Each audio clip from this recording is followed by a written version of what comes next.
June 5th, 1960. A tranquil summer morning in Finland, 4 teenagers went camping by Lake Bodom. By sunrise, 3 of them were dead, stabbed and bludgeoned inside their tent. The sole survivor was injured, but alive. What followed became one of Finland's most chilling unsolved mysteries, and the killer was never found. Seppo Boisman, Nils Gustafsson, and their girlfriends, Mela Irmeli Björklund and Anja Tuulikki-Maki, were just teenagers. On the evening of June 4th, 1960, they set up a single tent on the shores of Lake Bodom in Espoo. It was supposed to be a peaceful getaway. Laughter, swimming, stories by the water. But as night fell, something, or someone, was watching them. Around 6 in the morning, a pair of bird watchers saw the tent collapse from a distance. Nearby, they noticed a tall blonde man walking away from the area, quickly and silently. By 11 a.m., a local carpenter named Esko Johansson discovered the horrifying scene. 3 teens were brutally murdered inside the tent. Nils Gustafsson, the only one alive, was lying outside, badly injured. The killer had attacked from outside the tent, stabbing blindly through the canvas. Mela was found half naked, stabbed multiple times, even after she was already dead. Seppo and Anja were beaten and stabbed to death inside.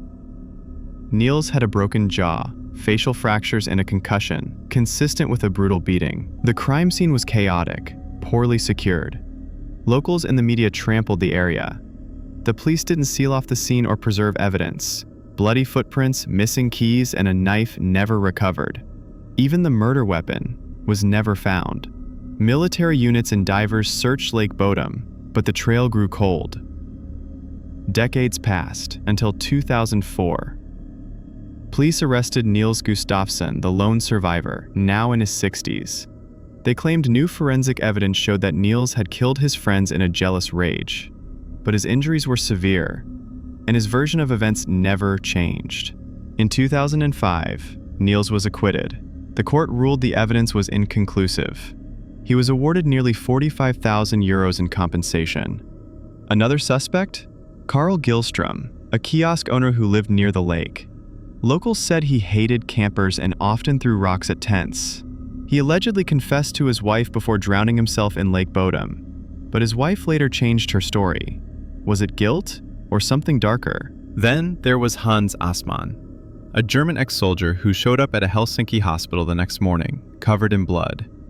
He was acting erratically and refused treatment. The hospital staff alerted police, but nothing happened.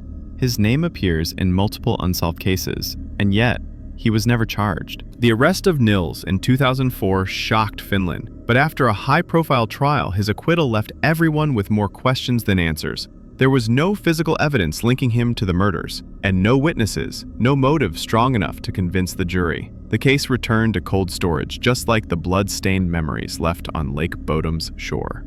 To this day, the Lake Bodom murders remain one of Finland's most disturbing unsolved crimes. Books, documentaries, and even horror films have tried to unravel the mystery. The Finnish metal band Children of Bodom named themselves after the lake, but the truth still lost in the woods. Was it a jealous rage, a serial killer, or a stranger passing through the trees? Who was the blonde man seen walking away that morning? What really happened inside that tent on the edge of Lake Bodom? Tell us what you think in the comments. And don't forget to like, subscribe, and stay curious, because sometimes the most peaceful places hold the darkest secrets.